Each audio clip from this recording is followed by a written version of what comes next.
നമസ്കാരം, welcome to the India press. ലോകത്തെമ്പാടുമുള്ള ക്രൈസ്തവ മതവിശ്വാസികൾ, ക്രിസ്തു മതവിശ്വാസികളെ സംബന്ധിച്ച് വളരെ ദുഃഖകരമായ ദിവസങ്ങളിലൂടെയാണ് നമ്മളിപ്പോൾ കടന്നു പോയിക്കൊണ്ടിരിക്കുന്നത്. വാർത്തകളിലൂടെയൊക്കെ നമ്മൾ അറിഞ്ഞു, പോപ്പ് ഫ്രാൻസിസ്, നമ്മളെല്ലാവരും സ്നേഹത്തോടെ ഫ്രാൻസിസ് മാർപ്പാപ്പ എന്ന് വിളിച്ചിരുന്ന ആ മഹത് വ്യക്തിത്വം നമ്മളെ വിട്ട് പിരിഞ്ഞു. ഞാൻ ഈ വീഡിയോ ഒരു അനുസ്മരണ വീഡിയോ ആയിട്ടല്ല ചെയ്യാൻ ഉദ്ദേശിച്ചത്. കാരണം ഇദ്ദേഹത്തിൽ നിന്നും നമുക്ക് ഒരുപാട് കാര്യങ്ങൾ, സാധാരണക്കാരായ നമ്മളെപ്പോലുള്ള മനുഷ്യരെ സംബന്ധിച്ച് ഒരുപാട് കാര്യങ്ങൾ അദ്ദേഹത്തിൻ്റെ ജീവിതത്തിൽ നിന്നും അദ്ദേഹത്തിൻ്റെ മരണത്തിൽ നിന്നും നമുക്ക് മനസ്സിലാക്കേണ്ടതുണ്ട്, പഠിക്കേണ്ടതുണ്ട്. ആ കാര്യങ്ങൾ നമുക്കൊന്ന് കണ്ണോടിച്ച് പോകാം എന്നുള്ളതാണ് ഞാൻ ഈ വീഡിയോയിലൂടെ ഉദ്ദേശിക്കുന്നത്. അപ്പോൾ ഇതിൽ അദ്ദേഹത്തിൻ്റെ ആ ജീവിതത്തിനെക്കുറിച്ചും അദ്ദേഹത്തിൻ്റെ മരണവുമായി ബന്ധപ്പെട്ട ഞാൻ കണ്ടെത്തിയ ചില ഒബ്സർവേഷനുകളുമാണ് ഞാൻ നിങ്ങളോടൊന്ന് ഷെയർ ചെയ്യുന്നത്. Once again welcome back to this channel.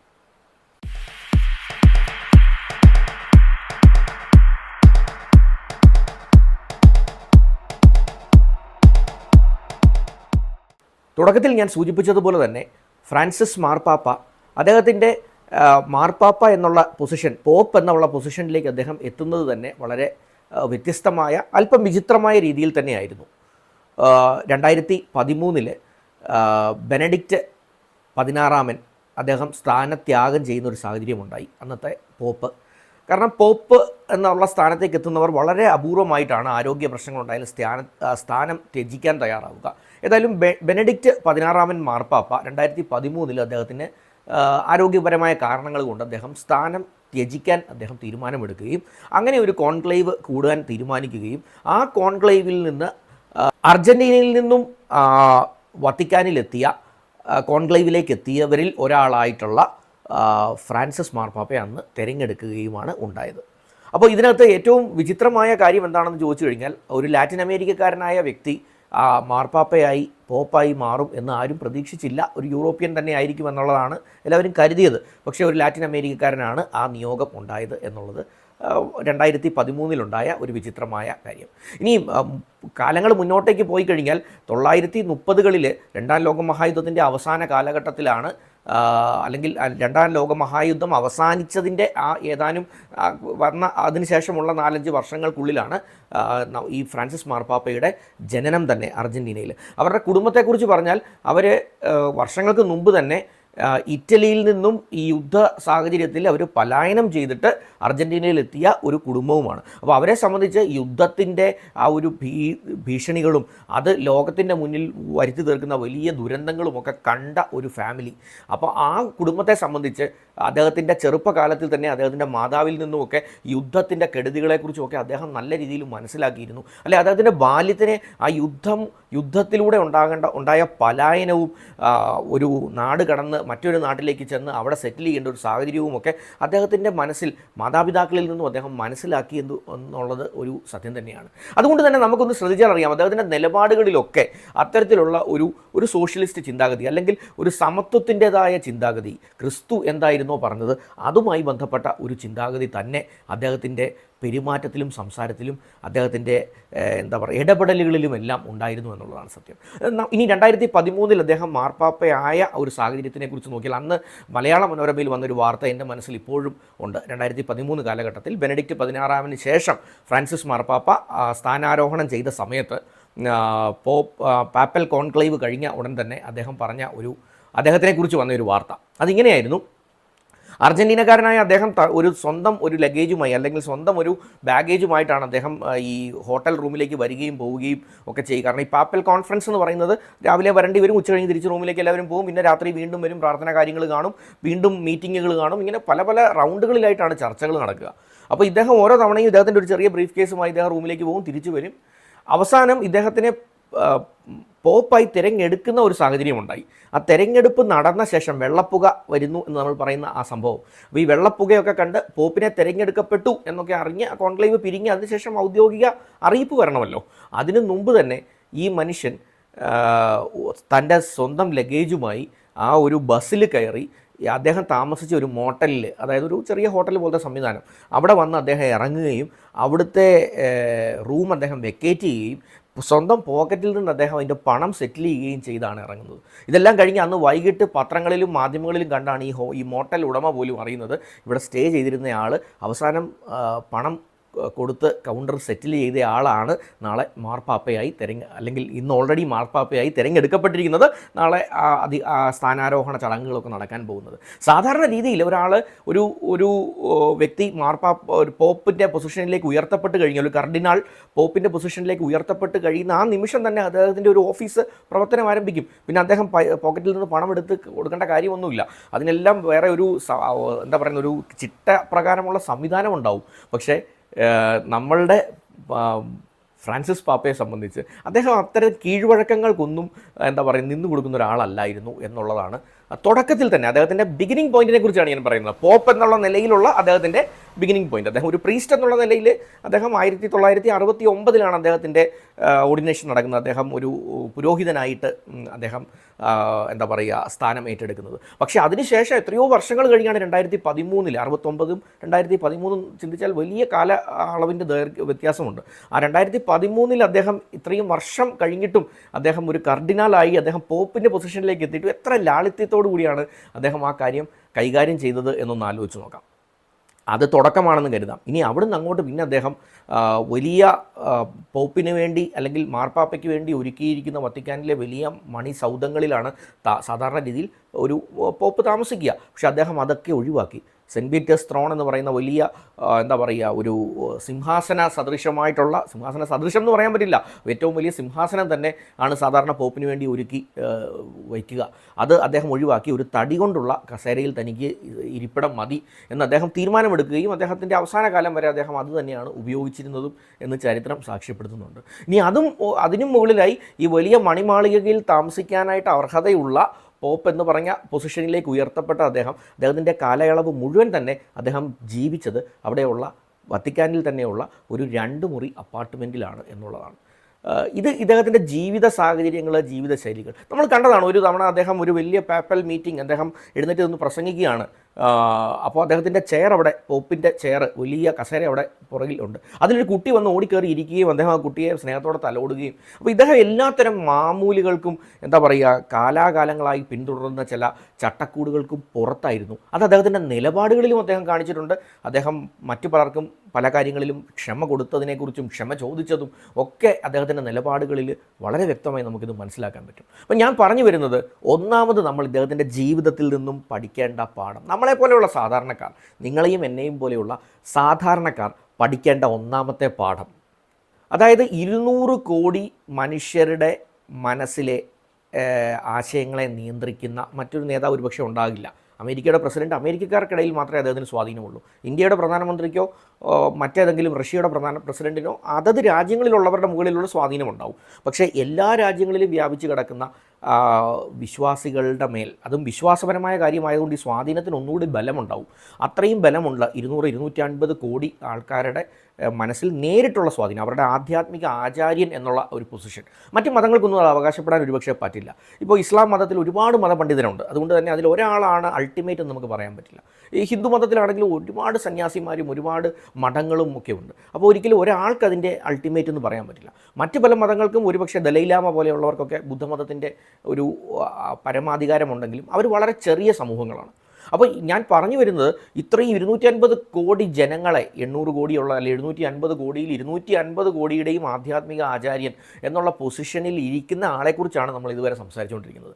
അദ്ദേഹത്തിൻ്റെ ജീവിതവും അദ്ദേഹത്തിൻ്റെ സംസാരവും പെരുമാറ്റവും അദ്ദേഹം ചെയ്ത കാര്യങ്ങളുമൊക്കെ ഒന്ന് അനലൈസ് ചെയ്താൽ നമുക്ക് മനസ്സിലാവും നമ്മളൊക്കെ വലിയ ധൂർത്തന്മാരാണ്, നമ്മളൊക്കെ വലിയ ധിക്കാരികളാണ്, നമ്മളൊക്കെ നല്ല അഹങ്കാരികളാണ് എന്ന് നമുക്ക് മനസ്സിലാവും. കാരണം അദ്ദേഹത്തിനെ വെച്ച് കമ്പയർ ചെയ്താൽ നമ്മൾക്ക് എന്തൊക്കെ അഹങ്കരിക്കാനുള്ള കാര്യങ്ങളുണ്ട് സത്യത്തിൽ എന്നൊന്ന് ആലോചിച്ച് നോക്കാം. ഒന്നുമില്ല, പക്ഷേ എങ്കിലും നമ്മളുടെ അഹങ്കാരത്തിന് കുറവുണ്ടോ എന്ന് നമ്മൾ സ്വയം ഒന്ന് ആലോചിച്ച് നോക്കാം. ഇനി നമ്മൾക്ക് ആ രീതിയിൽ അദ്ദേഹത്തിനെ പോലെ ചിന്തിക്കാൻ സാധിക്കുന്നുണ്ടെങ്കിൽ ഡെഫിനറ്റ്ലി അതൊരു നന്മയാണ്, അതൊരു നേട്ടമാണ്. അപ്പം ഒരു ക്രിസ്തുമത വിശ്വാസിയൊന്നും ആയിരിക്കണമെന്നില്ല, ഇത്തരത്തിലുള്ളൊരു നന്മ നമുക്ക് കണ്ടു കഴിഞ്ഞാൽ അതിനെ നമുക്കൊന്ന് അപ്രീഷിയേറ്റ് ചെയ്യാൻ സാധിക്കണം. അല്ലെങ്കിൽ അതുപോലെ നമുക്കൊന്ന് ബിഹേവ് ചെയ്ത് നോക്കാൻ നമുക്കൊരു അതിനുള്ളൊരു ത്വര നമുക്കുണ്ടാവുകയാണെങ്കിൽ ഡെഫിനറ്റ്ലി ഇതൊരു ഒരു അഡ്വാൻറ്റേജ് ആയിട്ട് അല്ലെങ്കിൽ ഒരു ബെഞ്ച് മാർക്കായിട്ട് നമുക്ക് കാണാൻ സാധിക്കും. അപ്പോൾ അദ്ദേഹത്തിൻ്റെ ജീവിതത്തിൽ നിന്നും നമുക്ക് പഠിക്കേണ്ട പാഠം, ഒന്നാമത്തെ പാഠം, വിനയത്തോടെ മറ്റുള്ളവർ സഹജീവികളോടുള്ള കരുണയോടെ സ്നേഹത്തോടെ ഞാനാണ് ഏറ്റവും വലിയ സംഭവം എന്നുള്ളൊരു ഭാവം കുറച്ചൊന്ന് മാറ്റിവെച്ച് നമ്മൾ വളരെ എത്രയോ നമ്മൾ ഹമ്പിളാകുന്നോ അത്രയും നമുക്ക് മറ്റുള്ളവരുടെ മുന്നിൽ ഒരു ഔന്നിത്യം ഉണ്ടാകുന്നു എന്നുള്ളൊരു ചിന്ത നമ്മളിലേക്ക് വരണം. അത് നമുക്ക് ഫ്രാൻസിസ് പാപ്പയിൽ നിന്നും പഠിക്കാൻ പറ്റുന്ന നല്ലൊരു പാഠമാണ്. എത്രയും വലുതാകുന്നോ അത്രയും വിനയത്തിലേക്ക് പോവുക. കാരണം അത്രയും ഉയർന്ന പൊസിഷനിലുള്ള ആൾക്ക് അത്രയും വിനയത്തിൻ്റെ ആവശ്യമില്ല എന്ന് വേണമെങ്കിൽ നമുക്ക് പറയാം. അല്ലെങ്കിൽ അത്രയും വിനയം അദ്ദേഹം കാണിച്ചില്ലെങ്കിലും ആരും കുറ്റം പറയില്ല. പക്ഷേ അപ്പോൾ നമുക്ക് അത് ഒരു പാഠമായിട്ട് എടുക്കാം. ഇതിനേക്കാൾ പ്രാധാന്യത്തോടെ ഞാൻ പറയാൻ ആഗ്രഹിക്കുന്ന രണ്ടാമത്തെ ഒരു പാഠമുണ്ട്. അത് അദ്ദേഹത്തിൻ്റെ ജീവിതത്തിൽ നിന്നല്ല, അദ്ദേഹത്തിൻ്റെ മരണത്തിൽ നിന്നാണ്. അദ്ദേഹത്തിൻ്റെ മരണം ഒരു ക്രിസ്ത്യൻ ബിലീഫിൻ്റെ ആംഗിളിൽ പോയിൻ്റ് ഓഫ് വ്യൂവിൽ നോക്കിയാൽ ഒരുപക്ഷെ ഏറ്റവും മഹത്തരമായ ഒരു മരണം എന്ന് വേണമെങ്കിൽ നമുക്ക് പറയാം. കാരണം ഒരു ക്രിസ്തു മത വിശ്വാസികളെ സംബന്ധിച്ച് ക്രിസ്മസിനേക്കാൾ കൂടുതൽ പ്രാധാന്യം യഥാർത്ഥത്തിൽ ഈസ്റ്ററിനും ഉണ്ട്, അല്ലെങ്കിൽ ആ ഹോളി വീക്കിനുണ്ട്. കാരണം എന്താണെന്ന് ചോദിച്ചു കഴിഞ്ഞാൽ ക്രിസ്തു മതത്തിൻ്റെ അടിസ്ഥാന ശില തന്നെ ക്രിസ്തുവിൻ്റെ പീഡാനുഭവവും അതിനുശേഷമുള്ള കുരിശുമരണവും പിന്നീടുള്ള ഉയർത്തെഴുന്നേൽപ്പുമാണ്. ഇതാണ് ക്രിസ്തു മതം എന്നുള്ള ആശയത്തിൻ്റെ നെടും തൂണ് അല്ലെങ്കിൽ സെൻറ്റർ പില്ലർ എന്ന് പറയുന്നത്. അപ്പോൾ അങ്ങനെ പറയുമ്പോൾ ക്രിസ്മസിനേക്കാളും കൂടുതൽ പ്രാധാന്യം ഉള്ളത് യഥാർത്ഥത്തിൽ ഗുഡ് ഫ്രൈഡേക്കും മോണ്ടി തേഴ്സ്ഡേക്കും അതിനുശേഷം വരുന്ന ഈസ്റ്റർ ഡേക്കുമാണ്. അപ്പോൾ ആ ഒരു വീക്കിനാണ് ഏറ്റവും പ്രാധാന്യമുള്ളത്, അല്ലെങ്കിൽ വിശ്വാസപരമായുള്ള ഇമ്പോർട്ടൻസ് ക്രിസ്തുമത വിശ്വാസപ്രകാരമുള്ളത്. അത് കഴിഞ്ഞ് വരുന്ന മൺഡേ എന്ന് പറഞ്ഞാൽ റിസറക്ഷന് ശേഷമുള്ള മൺഡേ ഏറ്റവും ഏറ്റവും ഏറ്റവും ഫ്രഷസ്റ്റ് ആയിട്ടുള്ള ഡേ എന്ന് പറയാൻ പറ്റും. ആ ദിവസമാണ് അദ്ദേഹത്തിൻ്റെ മരണം. അപ്പോൾ എന്തുകൊണ്ട് ഒരു ഡിവൈൻ ആയിട്ടുള്ള ഡെത്ത് എന്ന് നമുക്ക് വേണമെങ്കിൽ പറയാം, അല്ലെങ്കിൽ അതിനൊരു ദൈവികത നമുക്കതിൽ കാണാൻ തീർച്ചയായിട്ടും സാധിക്കും. അപ്പോൾ അദ്ദേഹം എന്തിലാണോ വിശ്വസിച്ചിരുന്നത് അതിൽ അദ്ദേഹത്തിന് പൂർണ്ണമായ പിടി അല്ലെങ്കിൽ ഏറ്റവും മുഴുവനായ ഗ്രിപ്പ് ഉണ്ടായിരുന്നു എന്നുള്ളതിൻ്റെ ഒരു സൂചന കൂടെയല്ലേ യഥാർത്ഥത്തിൽ അദ്ദേഹത്തിൻ്റെ ആ മരണം എന്നുള്ളതാണ് അദ്ദേഹത്തിൻ്റെ മരണവുമായി ഞാൻ പറയാൻ ആഗ്രഹിക്കുന്ന ഒന്നാമത്തെ കാര്യം. ഇനി രണ്ടാമത്, നിങ്ങൾക്കെല്ലാവർക്കും സെക്യുലറായിട്ട്, അതായത് ക്രിസ്തുമത വിശ്വാസമോ അല്ലാത്തവർക്കോ ഒക്കെ, ഞാനൊരു ക്രിസ്തുമത വിശ്വാസി അല്ല ഇതൊക്കെ സംസാരിക്കുന്നയാൾ, പക്ഷേ ഒരു സെക്യുലറായ ഒരു പോയിൻ്റ് ഓഫ് വ്യൂവിൽ കണ്ടാൽ നമുക്ക് രണ്ടാമതൊരു കാര്യം കൂടെ അദ്ദേഹത്തിൻ്റെ മരണത്തിൽ നിന്ന് കാണാൻ സാധിക്കും. ഇന്നത്തെ മലയാള മനോരമയിൽ കണ്ട ഒരു വാർത്തയാണ് ഞാൻ നിങ്ങളുമായിട്ട് ഷെയർ ചെയ്യുന്നത് അതുമായി ബന്ധപ്പെട്ട്. അതായത് മലയാള മനോരമ ഓൺലൈനിൽ ഒരു വാർത്ത, ആ വാർത്ത ഇതാണ്: അടുത്ത പോപ്പ് ആര്? ആലോചനകൾ തുടങ്ങി. കേരളത്തിൽ നിന്നും 2 പേർ വോട്ടവകാശമുള്ള കർദിനാൾമാർ എന്നൊക്കെ പറഞ്ഞ് ഒരു വാർത്ത. അപ്പോൾ അതിൻ്റെ ഓൺലൈൻ വേർഷൻ്റെ താഴെയുള്ള കമൻറ്റുകളിലൂടെ ഞാൻ കടന്നു പോയിരുന്നു. അതിൽ ചിലർ പറയുന്നുണ്ട്, ആ മൃതദേഹ സംസ്കാരം ഒന്ന് നടന്നോട്ടെ, എന്നിട്ട് നമുക്ക് ആലോചിക്കാം, പാപ്പയെ ഒന്ന് അടക്കട്ടെ, അതിനുശേഷം ആലോചിക്കാം എന്നൊക്കെ പറഞ്ഞ് അത്ര ഇഷ്ടക്കേടോടുകൂടി കുറേ പേര് അത് ഫ്രാൻസിസ് പാപ്പയോട് അതിയായ സ്നേഹത്തിൻ്റെ പേരിൽ ഉള്ള കമൻറ്റുകളാണെന്ന് നമുക്ക് കണ്ടാൽ മനസ്സിലാവും. ഏതായാലും അതിൽ നിന്നൊരു രസകരമായ പാഠം നമുക്ക് ഉൾക്കൊള്ളാനുണ്ട്. നമ്മളുടെ പൊസിഷൻ എത്ര വലുതായിക്കോട്ടെ, നമ്മൾ ഈ ലോകത്തിൻ്റെ അധികാരി ആയിക്കോട്ടെ, നമ്മൾ ഏത് വലിയ ഉയർന്ന പൊസിഷനിലുള്ളവരും ആയിക്കോട്ടെ, നമ്മളുടെ മരണം അല്ലെങ്കിൽ നമ്മൾ ഇല്ലാതാകുന്ന മൊമെൻറ്റിൽ the world needs to move on. ഈ മരിച്ച ആളിനേക്കാൾ പ്രാധാന്യം ആരിലേക്ക് പോകുന്നു, ഇനി ആര് എന്നുള്ള പൊസിഷനിലേക്ക് പോകുന്നു. അപ്പോൾ there is always A replacement for you എന്നുള്ള ആ ഒരു പാഠം, അത് വലിയൊരു പാഠമാണ്. നമ്മളിൽ പലർക്കും അത് ഉൾക്കൊള്ളാൻ പലപ്പോഴും പറ്റാറില്ല. ഒരു ഉദാഹരണം പറഞ്ഞാൽ, ഫാമിലിയിൽ നമ്മൾ പലപ്പോഴും കരുതിയിട്ടുള്ളത് ഞാനാണ് ഈ ഫാമിലിയുടെ നെടുംതൂണ്, എൻ്റെ ചുറ്റുമാണ് ഇതെല്ലാം കറങ്ങുന്നത് എന്ന് ചിന്തിക്കുന്നവരായിരിക്കും ഫാമിലിയിലുള്ള ഒട്ടുമിക്കവരും. അവിടെ ഒരു കുടുംബത്തിലെ അച്ഛൻ എപ്പോഴും പറയുക, ഞാനാണ് ഈ കുടുംബത്തിൻ്റെ നാഥൻ, എൻ്റെ ചുറ്റുമാണ്, ഞാനാണല്ലോ ഇവിടുത്തെ ബ്രെഡ് വിന്നർ. അപ്പോൾ എൻ്റെ ചുറ്റുമാണ് കുട്ടികൾ, ഭാര്യ, അമ്മ, അച്ഛൻ ഇവരെല്ലാം കറങ്ങുന്നത്.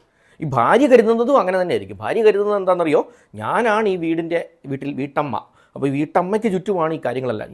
ഞാനൊരു ദിവസം ഇല്ലാതായാൽ ഈ പ്രപഞ്ചം നിന്നുപോകും. സത്യത്തിൽ ഇതൊന്നുമല്ല. ആരില്ലെങ്കിലും ഈ പ്രപഞ്ചം മുന്നോട്ട് ഓടും. അപ്പം നമ്മളുടെ ഒരു തോന്നൽ മാത്രമാണ്, നമ്മൾ കാരണമാണ് ഈ ചുറ്റുമുള്ള കാര്യങ്ങളൊക്കെ നിൽക്കുന്നത്, നമ്മൾ കാരണമാണ് ഈ ചുറ്റുമുള്ള ആൾക്കാരൊക്കെ കറക്റ്റായിട്ട് കാര്യങ്ങൾ ചെയ്യുന്നത്, അല്ലെങ്കിൽ കാര്യങ്ങൾ ഫങ്ഷൻ ചെയ്യുന്നത്, ഈ ലോകം മുന്നോട്ട് പോകുന്നത് എന്നൊക്കെ നമ്മളുടെ ഒരു തെറ്റിദ്ധാരണയാണ്. നമ്മൾ മരിക്കുന്ന ആ നിമിഷം നമ്മളുടെ റീപ്ലേസ്മെൻറ്റിന് വേണ്ടിയുള്ള സെർച്ച് അവിടെ ആരംഭിക്കപ്പെടുന്നു എന്നുള്ളതാണ്. അത് ലോകത്തെ ഒരു നിത്യസത്യമാണ്. നിങ്ങൾ എത്ര മോശം പൊസിഷനിലുള്ള ആളായാലും എത്ര ഉയർന്ന പൊസിഷനിലുള്ള ആളായെങ്കിലും once you are no more, the world will start searching for an alternative. നമുക്ക് ഒരു പകരക്കാരൻ ഉണ്ടാവും. അത് നമ്മൾ പ്രസിഡൻ്റ് ആയിക്കോട്ടെ, പ്രധാനമന്ത്രി ആയിക്കോട്ടെ, പോപ്പ് ആയിക്കോട്ടെ, there is always A replacement for you. ഒരു സാധാരണ കമ്പനിയിലെ ഒരു ചെറിയ എംപ്ലോയി, ഒരു സ്വീപ്പർ ആയിട്ടുള്ള ഒരു എംപ്ലോയി ആയിക്കോട്ടെ, there is always replacement for you. നമുക്കെപ്പോഴും ഒരു റീപ്ലേസ്മെൻ്റ് ഉണ്ട്. അപ്പം നമ്മളുടെ ചില ആസ്പിറേഷൻസ്, നമ്മുടെ ഇഷ്ടങ്ങൾ, നമ്മളുടെ ആസ്പിറേഷൻസ് അല്ലെങ്കിൽ നമ്മളുടെ ഫാൻറ്റസീസ്, നമ്മുടെ താല്പര്യങ്ങൾ, ഇതിനൊക്കെ ഒരു വാല്യൂ കൊടുക്കുക. കാരണം മറ്റു പലർക്കും വേണ്ടി ജീവിച്ച് അവസാനം തിരിച്ചറിയുന്നവരുണ്ട്, എനിക്ക് ചെയ്യേണ്ടതൊന്നും ചെയ്യാൻ പറ്റാതെ, എൻ്റെ ഡ്രീംസിനെ ഒന്നും ചേസ് ചെയ്യാതെ ഞാൻ എങ്ങനെയോ മാടിനെ പോലെ പണിയെടുത്ത് ജീവിച്ചു. കുടുംബത്തിന് വേണ്ടിയാകാം, കമ്പനിക്ക് വേണ്ടിയാകാം, ഫാമിലിക്ക് വേണ്ടി, അല്ലെങ്കിൽ മറ്റ് പല സാഹചര്യങ്ങളിലാകാം. പക്ഷെ അതൊക്കെ നമ്മളുടെ ജോലിയുടെ ഭാഗമാണ്, നമ്മൾ ചെയ്യേണ്ടതാണ്. ചെയ്യുന്ന കാര്യങ്ങളിൽ 100% ആത്മാർത്ഥതയോടെ ചെയ്യുന്നതിനോടൊപ്പം തന്നെ നമ്മളുടേതായ ചില ഇഷ്ടങ്ങളും താല്പര്യങ്ങളും നമ്മളുടെ ആസ്പിറേഷൻസും നമ്മുടെ ഡ്രീംസും ഉണ്ടായിരിക്കും. അതിന് വാല്യൂ കൊടുക്കുക. എല്ലാത്തിനെയും മാറ്റിവെച്ച്, ചിലർ പറയുന്ന ഒരു വാക്കുണ്ട്, ഞാൻ എല്ലാം വേണ്ടെന്ന് വെച്ചിട്ടാണ് അവന് വേണ്ടി ഇത് ചെയ്തത്, ഞാൻ എല്ലാം വേണ്ടെന്ന് വെച്ചിട്ടാണ് അവൾക്ക് വേണ്ടി ഇത് ചെയ്തത്. ചിലർ പറയും, ഞാൻ എല്ലാം വേണ്ടെന്ന് വെച്ചാണ് എൻ്റെ കമ്പനിക്ക് വേണ്ടി ഞാനിങ്ങനെ ചെയ്തത്. കമ്പനിക്ക് വേണ്ടി, നിങ്ങൾ ജോലി ചെയ്യുന്ന സ്ഥാപനത്തിന് വേണ്ടി നിങ്ങളുടെ 100% കൊടുക്കുക. അതിനോടൊപ്പം നിങ്ങൾക്കുള്ള 100% കൂടെ നിങ്ങൾക്ക് കൊടുക്കാൻ സാധിച്ചില്ലെങ്കിൽ ഒരു പരിതപിക്കേണ്ട ഒരു സിറ്റുവേഷൻ ഉണ്ടാവും. അപ്പോൾ അത് ഉണ്ടാകാതിരിക്കുക എന്നുള്ളതാണ് ഞാൻ ഇതിൽ നിന്നും പറയാൻ ആഗ്രഹിച്ചത്. ഏതായാലും ഫ്രാൻസിസ് പാപ്പയുടെ മരണത്തിൽ ഉള്ള അനുശോചനങ്ങൾ നമുക്കെല്ലാവർക്കും രേഖപ്പെടുത്താം. അദ്ദേഹത്തിൻ്റെ ആത്മാവിന് നിത്യശാന്തി നേരുന്നു. അതുപോലെ തന്നെ അദ്ദേഹത്തിൻ്റെ ജീവിതവും മരണവും നമുക്ക് നൽകുന്ന പാഠങ്ങളായിരിക്കണം അദ്ദേഹത്തിന് നമ്മൾ നടത്തുന്ന അർച്ചന എന്നുള്ള ഒരു പോയിൻ്റ് കൂടി ഞാൻ നിങ്ങളോട് പറയാൻ ആഗ്രഹിക്കുന്നു. Thanks for watching this video. Wish you all the best.